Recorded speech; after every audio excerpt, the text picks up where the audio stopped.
Daf Yomi, Tractate Bava, page 106a, part 2, with the words,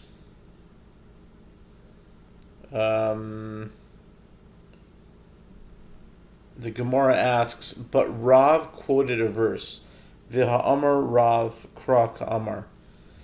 Okay, Rav quoted a verse, so how could Rav not agree with his statement?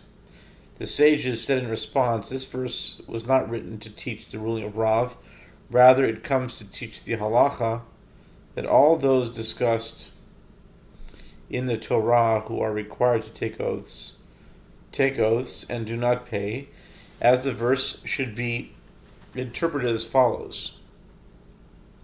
And the owner thereof shall accept it, and he shall not make restitution. Exodus 22:10, teaching that one who has the obligation to pay is the one who takes an oath, and not the one demanding payment. Rav Hamnuna raises an objection to Rav's statement from a different Mishnah in Shavuot 36b, which states if an owner requested the return of his deposit, and the purported bailee denied having received it, and the owner administered an oath to the bailee about the deposit 5 times, whether before the court or not before the court, and the bailee denied the claim each time, he is liable for each and every one of the oaths, and must pay the additional 1/5 payment and bring a guilt offering for each one.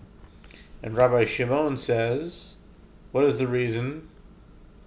Since he is able to retract and admit after each oath, at which point he would be liable to pay, therefore each subsequent false oath is a denial of that liability. It can be seen from this Mishnah that one who admits liability after having taken a false oath is liable to pay, counter to the statement of Rav. And here, you cannot say that the Mishnah in Shavuot is referring to a case where the bailee leaped to volunteer his oath, because it teaches explicitly that the owner administered an oath to the bailee about the deposit. And you cannot say that the Mishnah in Shavuot is referring to a case where the bailee took his oath outside of court, because it teaches explicitly that the halakha applies whether the oath was taken before the court or not before the court. The Gemara explains, he, Rav Hamnuna, raised the objection and he resolved it. Hu mosiv le, hu mefarak le. He raised the objection and he resolved it.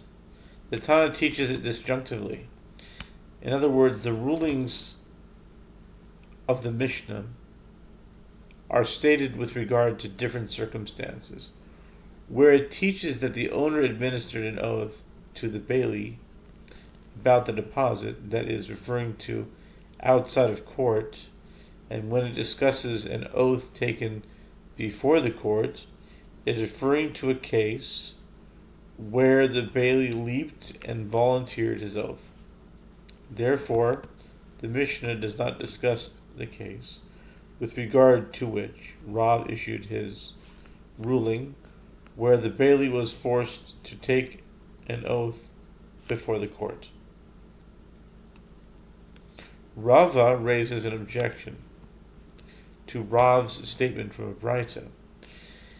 In the case of a homeowner acting as a bailee who falsely claimed with regard to a deposit that a thief stole it, and he took an oath to that effect and subsequently admitted that he was lying, and that in fact he took the item himself, and witnesses came and testified that the bailee himself indeed took the item, then, if he admitted his guilt before the witnesses came and testified, he pays the principal value of the item and the additional 1/5 payment, and he must also bring a guilt offering. But if he admitted his guilt after the witnesses came and testified, he pays the double payment and brings a guilt offering. This Braita rules that one who takes an oath is not exempt from payment, counter to the statement of Rav. And here, in this Braita, you cannot say that it is referring to an oath taken outside of court, or that he leaped and volunteered his oath, because double payment is taught in the Braita, and one is obligated to pay double payment only when the accused has an oath administered to him before the court. Rather, Rav has said, in any case where one admits to having taken a false oath, there is no difference whether one falsely states the claim that the deposit was lost, and there is no difference whether one falsely states the claim that a thief stole the deposit as well. In these cases, Rav did not say that taking an oath exempts the bailee from restitution, because it is written in the Torah portion discussing a false oath taken with regard to a deposit, and they shall confess the sin that they performed, and he shall return the principal for his guilt, and he shall add to it 1/5, and he gives it to the one with regard to whom is guilty. Numbers 5:7, teaching that anyone who admits to a false oath concerning a deposit is required to pay the principal and the additional 1/5 payment. The Gemara continues Rava's statement. Additionally, in a case where one falsely states the claim that a thief stole the deposit and takes an oath to that effect, and witnesses come and say that he had stolen it as well, Rav did not say that taking an oath exempts the bailee from restitution, because double payment is written in the Torah. See Exodus 22:8.